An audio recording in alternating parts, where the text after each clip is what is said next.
Thomas, on commence avec des manifestations en France. Oui, c'est assez rare pour le souligner.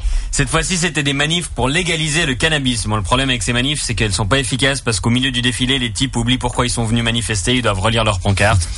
L'armée américaine s'est mise à la recherche des 200 lycéennes enlevées par Boko Haram, c'est au Nigeria. Ouais, elle a des avions qui patrouillent le ciel du Nigeria. Ouais, la dernière fois qu'on a cherché quelque chose avec des avions, on le cherche toujours.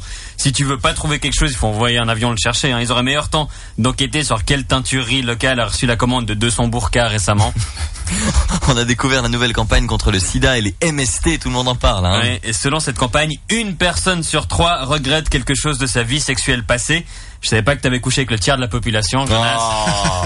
Statistiquement, le sida est en baisse. Par contre, en baisse, c'est moi qui fais les vannes, Jonas. Est en baisse. Comment Par ça contre, va, Jonas ? la gonorrhée et le chlamydia sont en augmentation. Moi, je suis content de savoir que Fatih arrive à pécho. Bien, tout ça pour ça. Oui. Des nouvelles scientifiques. Un chercheur a présenté les effets d'un tsunami éventuel sur le lac Léman avec des vagues de plus de 10 mètres de haut.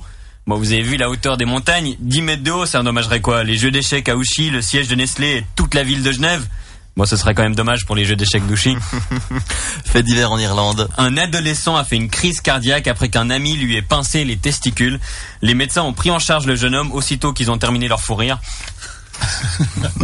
Bon, et on fait un métier dangereux puisqu'en France, dans la région de Troyes, le mois passé, un animateur de la radio locale Latitude FM a été pris en otage par un ancien stagiaire. Ouais, et l'enquête avance. Comme l'incident a eu lieu en direct à l'antenne, tous les auditeurs de la radio sont des témoins potentiels. La police a donc convoqué ces 6 personnes. Je crois qu'ici à LFM, la famille du programmateur musical est secrètement tenue en otage par les membres du groupe Kyo qui le forcent à diffuser leurs chansons 10 fois par jour. Aux États-Unis, un nonagénaire a été condamné pour trafic de drogue. Il avait planqué 1 tonne de cocaïne dans sa voiture en traversant la frontière depuis le Mexique. Alors, je comprends que les cartels, ils veulent des mules qui ressemblent pas à des dealers pour mieux passer la douane. Mais s'il est tellement vieux que les douaniers l'arrêtent pour vérifier si son permis de conduire est toujours valable, ça marche pas. Puis il faut voir une photo du type, C'est pas le grand-papa gâteau dont on se méfie pas. Le mec, on dirait le grand-père du concierge de Harry Potter et de Gollum. Il arriverait pas à rentrer au thé dansant de l'EMS du coin, alors rentrer aux États-Unis avec 1 tonne de coke. En tout cas, il était condamné à 3 ans de prison. Ouais, prison à vie, quoi.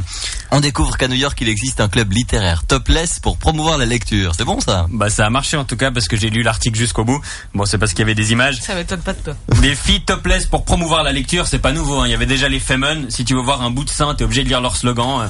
C'est l'anniversaire de George Lucas, le créateur de Star Wars. Il a commencé par faire des trucs pour adultes, puis il a eu une phase où il fantasmait sur Nathalie Portman, et maintenant c'est du Walt Disney. C'est un peu l'histoire de ma vie à l'envers. Et c'est aussi la journée mondiale de l'hypertension artérielle. Et lutter contre l'hypertension artérielle, écraser un vieux. Et bonne journée sur LFM.